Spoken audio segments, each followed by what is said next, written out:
És una acció que també ha generat moltíssim hype. S'ha parlat molt últimament d'aquesta acció. És una acció que en els últims 3-4 mesos ha pujat més d'un 200%, com és Palantir.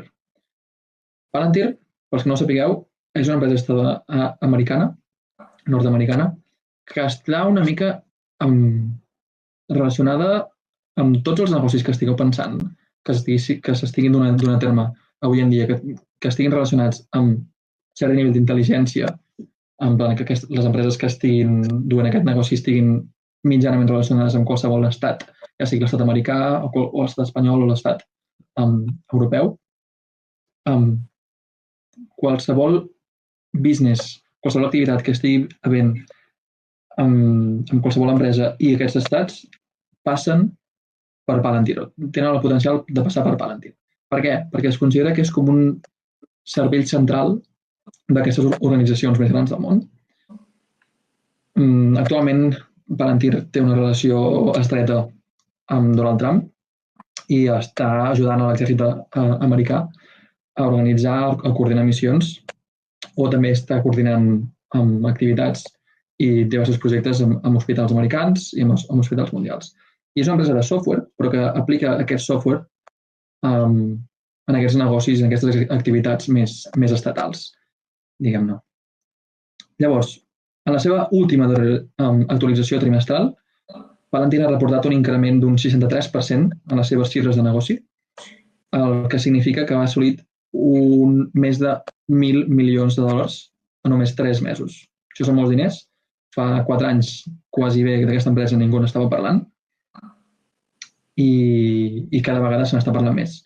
Per posar un últim exemple, és que aquesta setmana s'ha anunciat que amb Accenture, que és una gran consultora, la consultora més gran del món, de fet, ha tancat un acord amb Palantir per tal d'entrenar a 2.000 especialistes que implementin models d'intel·ligència artificial a través del software de Palantir, com a últim destinatari amb aquests consultors d'Accenture.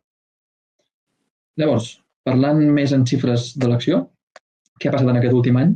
Doncs ha pujat i ha baixat molt. Actualment l'acció està en $193, però ja diem, va començar a principis d'any, quan va haver-hi els mínims de l'any, estaven $63 per acció i s'ha més de duplicat, triplicat en els últims 12 mesos. Llavors, hi ha dues coses bones que poden fer pensar que Palantir encara no ha assolit el seu màxim. Una és el llançament d'aquesta plataforma d'intel·ligència artificial que li diuen AIP, Artificial Intelligence Platform, per al qual és com una mica secret. Hi ha com un ambient molt secret pels inversors perquè no estem ficats dins de les activitats de l'empresa.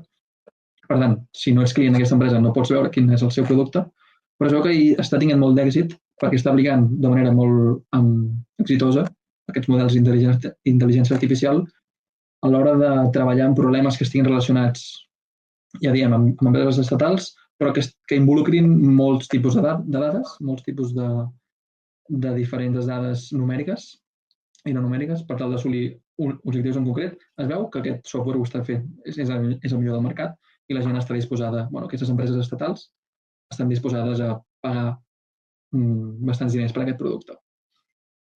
I el segon punt que pot fer pensar que aquesta empresa encara té potencial de revalorització és que també s'està parlant de que s'ha inclòs a l'SP500, igual que MicroStrategy, amb Palantir també, i això significa que hi ha molta més liquiditat que es destinarà a comprar aquesta acció.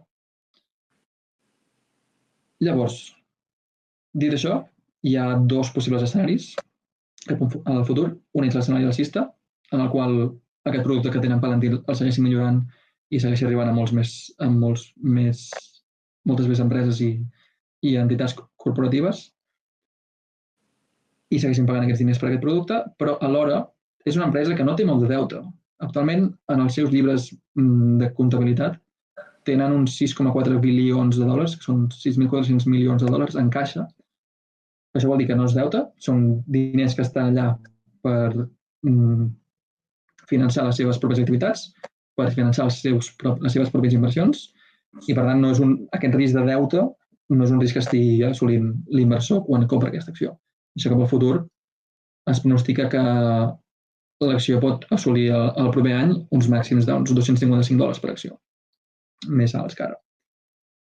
Però també hi ha l'escenari bear case, o l'escenari baixista, que pronostica que la intel·ligència artificial no acabi fent un impacte tan important a l'economia o que sorgeixin altres tipus de competidors a aquest tipus de software que tinguin tant d'èxit a Palantir, i és una possibilitat.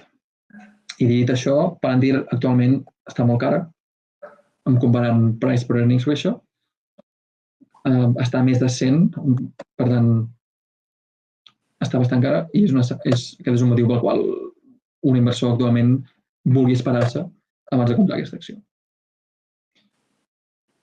Personalment no la tinc en cartera i personalment opino que per tenir-la en cartera, si creus en la tecnologia, hauríem d'esperar una mica fins que arribi a preus més raonables.